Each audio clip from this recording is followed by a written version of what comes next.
حضرت سیدنا ابو بکر صدیق نے دیکھا کہ سیدنا علی المرتضیٰ رضی اللہ تعالیٰ عنہ امام حسن کے ساتھ گلی میں گزر رہے ہیں۔ غور سے ابو بکر صدیق امام حسن کی زیارت کرنے لگے اور پھر کہنے لگے علی ایک بات کروں، ناراض تو نہیں ہو جائیں گے؟ حضرت مولا علی کا بھی تجسس بڑھ گیا، کہنے لگے اب آپ کو کرنی پڑے گی، میں نہیں ناراض ہوتا پر کریں کیا بات ہے؟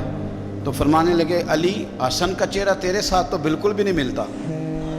حضرت علی نے غور سے دیکھا تو فرمانے لگے حسن تو سارے کا سارا مدینے والے محبوب کے ساتھ شباہت رکھتا ہے، سارا ہی حضور کے ساتھ ملتا ہے، سارا ہی چہرہ، آنکھیں بھی حضور پہ، ناک بھی حضور پہ، ان کے لب ہائے مبارکہ بھی، سارا ہی حسن میرے نبی پاک کے ساتھ ملتا ہے۔ اور یہ تو ابو بکر کی بات ہے نا، حضرت عمر فاروق۔ اللہ تعالیٰ نے قرآن مجید میں ارشاد فرمایا کہ اے محبوب علیہ السلام آپ اپنے غلاموں سے یہ فرما دیں قُلْ لَا أَسْأَلُكُمْ عَلَيْهِ أَجْرًا، کہ میں تبلیغ دین پر تم سے کوئی اجر نہیں مانگتا، إِلَّا الْمَوَدَّةَ فِي الْقُرْبَى، ہاں اگر کچھ کرنا ہے تو میرے قریبیوں سے پیار کرتے رہنا۔ صحابہ کرام، اہل بیت اطہار، حضور کی ازواج پاک، نبی پاک کی شہزادیاں، بالخصوص مولا علی شیر خدا، سیدہ فاطمہ الزہرا، امام حسن، امام حسین رضی اللہ تعالی عنہم، ان لوگوں کی عقیدت کا دل میں موجود ہونا یہ پختہ ایمان کی علامت ہے۔ چونکہ دور تقریروں کا آ گیا، دور گفتگو کا آ گیا، تو یہ تو ہر بندہ محسوس کرتا ہے کہ کسی کی زبان پر کیا ہے اور میری زبان پر کیا ہے۔ محبت کا تعلق تو دل سے ہوتا ہے، تو ہمیں پوری توجہ اپنے دل پر دینی چاہیے کہ میرا دل ویسے کیا کہتا ہے، میرے اندر سے آواز ویسے کیا نکلتی ہے جب میں امام حسن کا، امام حسین کا، مولا مرتضیٰ کا نام لیتا ہوں تو میرا کلیجہ ٹھنڈا ہوتا ہے کہ نہیں ہوتا؟ جب میں سنتا ہوں تو میرے اندر سکون ہوتا ہے کہ نہیں ہوتا؟ مجھے وہ نام تازگی دیتا ہے کہ نہیں؟ مجھے ان پاک لوگوں کے تذکرے سے ٹھنڈک پہنچتی ہے کہ نہیں؟ حسنین کریمین، اہل بیت اطہار، حضور سید عالم صلی اللہ علیہ وسلم کا مقدس خاندان ہے، اور یہ وہ دو شہزادے میرے نبی پاک کے جنہیں حضور نے فرمایا کہ یہ صرف فاطمہ کے نہیں، یہ تو میرے بیٹے۔ نبی پاک صلی اللہ تعالی علیہ وسلم نے امت کو ان کے ساتھ پیار کر کے دکھایا۔ نبی پاک علیہ السلام کا نا ہر لمحہ بھی نبی ہے۔ ایسا نہیں ہے کہ حضور تبلیغ کر رہے تھے تو نبی تھے، تو روٹی کھا رہے تھے تو نبی نہیں تھے، معاذ اللہ۔ بخاری مسلم میں حدیث ہے، سرکار نے نا روزہ رکھا، افطار نہیں کیا، پھر روزہ رکھ لیا، پھر افطار نہیں کیا اگلے دن کا بھی، 2-3 دن مسلسل اس طرح حضور نے روزہ رکھا۔ ایک صحابی نے بھی اسی طرح روزے رکھنے شروع کیے بغیر کھائے پیے، اس کو کہتے ہیں صوم وصال، وصلی روزے، بغیر افطار کے روزہ۔ 2-3 دن انہوں نے روزے رکھے تو انہیں خون کی قے آنے لگی، الٹیاں آنے لگی، تو ان سے پوچھا اللہ کے محبوب علیہ السلام نے، یہ تم نے کیا کیا؟ یا رسول اللہ آپ بھی تو بغیر کھائے پیے روزے رکھتے ہیں۔ تو حضور فرمانے لگے ایکم مثلی، تم میں میری طرح کا کون ہے؟ فرمایا میں تو رات اپنے رب کے پاس گزارتا ہوں، مجھے کھلا بھی دیتا ہے، پلا بھی دیتا ہے۔ رسول کریم صلی اللہ علیہ وسلم کو روٹی کھانے کی ضرورت نہیں، حضور کو تو روٹی رب کھلا دیتا ہے، پلا دیتا ہے، پر حضور نے جو میرے اور آپ کے بیچ بیٹھ کے روٹی کھائی وہ اس لیے کھائی کہ ہمیں کھانا کھانے کا طریقہ سمجھ میں آ جائے۔ نبی پاک صلی اللہ تعالی علیہ وسلم کا ہر لمحہ نبی ہے، تیری حیات پاک کا ہر لمحہ پیغمبر لگے۔ سرور کائنات صلی اللہ علیہ وسلم کو نیند کی ضرورت نہیں، حضور تو فرماتے ہیں کہ میری آنکھیں سوتی ہیں، دل تو میرا ہر وقت بیدار ہے، لیکن حضور نے ہمیں سو کے دکھایا تاکہ ہمیں سمجھ آئے سونا کس طرح سے۔ تو نبی پاک صلی اللہ علیہ وسلم نے جو کام کر کے دکھایا وہ ہمیں بتلایا کہ ہم نے وہ کام کس طرح کرنا ہے۔ اسی طرح میرے مصطفیٰ نے حسنین کریمین سے پیار کر کے دکھایا، حضور نے محبت کر کے دکھائی، فرمایا یہ میرا حسن ہے، یہ میرا حسین ہے، یہ میرا ان کے ساتھ رویہ ہے، یہ میرا ان کے ساتھ تعلق ہے، یہ میرا ان کے ساتھ نسبت کا رشتہ ہے۔ اس طرح کر کے میں ان کے ساتھ محبت کرتا ہوں۔ اعلیٰ حضرت بریلوی رحمۃ اللہ علیہ نے حدیث لکھی ہے کہ سرور کائنات علیہ السلام نے پیغام بھیجا، فرمایا فاطمہ سے کہو ذرا بچوں کو تو بھیجے، وہ کہیں دور نہیں رہتے، یہ ساتھ ہی رہتے ہیں اور ابھی گئے ہیں گھر تھوڑی دیر پہلے، پھر بھی پیغام بھیجا ذرا ان کو کہو نہ آئیں۔ تو صحابہ کرام علیہم رضوان کہتے ہیں کہ شہزادوں کے آنے میں تھوڑی دیر ہو گئی، سیدہ پاک انہیں غسل کرا رہی، انہیں تیار کر رہی، تھوڑی دیر ہوئی تو فرماتے ہیں کہ ان کے آنے میں جتنی دیر ہوئی نا، ہم نے حضور کا شوق بڑھتے ہوئے دیکھا۔ جسے بندہ دیر سے کسی سے ملا ہو تو اس سے ملنے کا شوق بڑھتا ہوا دیکھا، اور فرماتے ہیں جب شہزادے باہر آئے تو محبوب نے گھٹنے زمین پہ رکھے، دونوں بازو کھولے، ان کو سینے سے لگایا۔ باپ بیمار ہو تو دعائیں دیتا ہے، اللہ میرے بچوں کا خیال کرنا، عام حالات میں تھوڑی دعائیں نکلتی ہیں، لیکن انہیں سینے سے لگایا، آنکھوں میں آنسو آئے، دعا کے جملے کتنے نرالے اور انوکھے ہیں۔ حضور فرمانے لگے اے اللہ میں ان دونوں سے محبت کرتا ہوں، تو بھی ان سے محبت فرما، اور قیامت تک جو میرے حسن حسین سے محبت کرے تو ان سب سے بھی محبت فرما، قیامت تک ان سے پیار کرے اللہ، ان سے بھی محبت فرما۔ ہم نے یہ دیکھنا ہے کہ ہمارے دلوں میں اہل بیت کا پیار کتنا ہے، ان کے لیے ہمارے دلوں میں شوق کتنا ہے، کتنا اس دونوں، ایک حدیث میں ایک کا بھی ذکر ہے لیکن ایک میں دونوں کا ہے۔ حضور جمعہ پڑھا رہے ہیں، میرا بھی بچہ آ جاتا ہے کئی دفعہ، یہاں میں گفتگو کر رہا ہوتا ہوں تو میں کسی کو اشارہ کرتا ہوں اس کو پکڑ لو، چھوٹا ہے ابھی اس کو پتہ نہیں۔ دونوں بچے شہزادے آ گئے، وہ آئے تو ایک شہزادے جو چھوٹے تھے امام حسین، ان کا قدم مبارک اپنے ہی کرتے کے ساتھ الجھا اور وہ گر گئے تو دوسرے بھی ساتھ گر گئے۔ بہت سارے صحابہ تھے، حضور حکم کرتے تو صحابہ ان کے قدم چوم کے انہیں لاتے، لیکن حضور خود ممبر سے اٹھے، صفوں کو چیرا، بچوں کو اٹھایا، ماتھے چومے، ایک کو ادھر بٹھایا دوسرے کو ادھر بٹھایا، اور پھر حضور نے اپنی کیفیت بیان کی۔ میں رسم نہیں ادا کر رہا، میں بائی نہیں، کوئی نقطہ نہیں چھوڑ رہا، سرکار کا طریقہ بتا رہا ہوں۔ حضور نے پھر اپنی کیفیت بیان کی جو ان کے لیے نبی پاک کے جذبات ہیں، اس کی ترتیب حضور نے بیان کی۔ فرمایا ابو بکر یار یہ اولاد آدمی کو کمزور نہیں کر دیتی، یعنی بچے گرے ہیں تو مجھ سے دیکھا نہیں گیا، کمزور نہیں کر دیتی۔ یہ کیفیت نبی پاک کی ان شہزادوں کے ساتھ جو ذوق ہے۔ اعلیٰ حضرت کے بھائی کہتے ہیں جن کی پاکی کا خدائے پاک کرتا ہے بیان۔ حضور کے اہل بیت کی بات مولانا حسن رضا کرتے ہیں، کہتے ہیں جن کی پاکی کا خدائے پاک کرتا ہے بیان، آیا تطہیر سے ثابت ہے شان اہل بیت۔ اور فرمانے لگے بے اجازت جن کے گھر میں جبرائیل آتے نہیں، بے اجازت جن کے گھر میں جبرائیل آتے نہیں، آیا تطہیر سے ثابت ہے شان اہل بیت۔ اور بے ادب گستاخ لوگوں کو سنا دے اے حسن، یوں کہا کرتے ہیں سنی داستان اہل بیت۔ اور میں آپ کو ذمہ داری سے کہتا ہوں، میں نے تھوڑے وقت میں بڑا کچھ دیکھا ہے، ہم بڑا استعمال کرتے ہیں مذہب کو۔ یہ دیکھو میرے ہاتھ بندھے ہیں، میں مولویوں سے تقریر کرنے والوں سے کہتا ہوں خدا کا واسطہ اپنی تقریر مزیدار کرنے کے لیے صحابہ پہ الزام نہ لگاؤ، اپنی خطابت میں یہ دیکھو میرے ہاتھ بندھے، مذہب کو استعمال کرتے ہو، صحابہ اور اہل بیت کو لڑاتے ہو صرف تقریریں اپنی مزیدار کرنے کے لیے۔ میں ڈر نہیں لگتا اللہ تعالیٰ سے، صرف تقریر تمہاری لگ جائے، تمہاری تقریر تگڑی ہو جائے، قوم کے اندر جوش پیدا، کیا منہ دکھاؤ گے اللہ رسول کو جا کے؟ مجھے بڑی اچھی طرح یاد ہے ایک بزرگ دفعہ خود بتانے لگے، انہوں نے لطیفہ سنایا، کہنے لگے ایک مولانا جن کو خطابت کا بڑا شوق تھا، وہ تقریر کر رہے تھے تو تقریر ان کی جاری تھی، تو کسی بندے نے آ کے نا ایسے ہی بچے باہر کھیل رہے تھے تو ایک روڑا مار دیا کھڑکی کو، مسجد کی کھڑکی کو روڑا لگ گیا۔ تو مولانا جو تقریر کر رہے تھے تو انہوں نے اوہو خطابت عروج پہ چلی گئی، کہنے لگے روڑا لگایا بچے نے کھڑکی کو، کہنے لگے گولی مارنی ہے تو سامنے آگے مار، میں شان دس دیں رہنا، تو آ مار گولی۔ قوم نے نعرے لگانے شروع کر دیے، وہ گھنٹہ نعرے لگے، وہ بڑی تقریر لگی، وہ کیا بات ہے بلے بلے۔ تو باہر سے کسی نے آ کے کہا حضرت جی کوئی گولی نہیں، کوئی بندہ نہیں، میں دیکھ کے آیا، وہ تو بچے نے روڑا لگا دیا۔ کہتے مینوں بھی پتا سی، میں تقریر پہ اپ باندھا تھا۔ یہ حشر کرتے ہیں یہ لوگ، تو اپنی تقریر سیدھی کرنے کے لیے ملت کی تباہی اتار رہا ہے، تو چار ٹکوں کے لیے، چار دھیلوں کے لیے مذہب کو استعمال کرتے ہو، مذہب کو.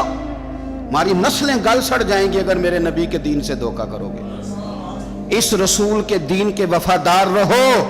تمہیں پتہ ہی نہیں جو میرے نبی کے دین کے ساتھ صحیح چلے اس کی دنیا کیا، رب کریم کے فرشتے آخرت میں اس کا استقبال کریں گے. مہربانی کرو. اس کو استعمال کرتے ہو. نبی پاک کی شہزادی کا نام لینا، ازواج کا نام لینا، حضور کے اہل بیت اور صحابہ کا، اور تقریریں اپنی پکی کرنے کے لیے. کیا تماشا بن گیا ہے. اور کس اقبال کہنے لگے خود بدلتے نہیں قرآن بدل دیتے، ہوئے کس قدر فقیہان عرب بے توفیق. اللہ کرے بندہ اس سے پہلے مر جائے جب وہ لوگوں کو لڑانے کے لیے مذہب کا استعمال کرے، اور وہ اپنا آپ اونچا کرنے کے لیے اپنے مذہب کو استعمال کرے. اس سے پہلے ایمان کی موت اللہ عطا کرے.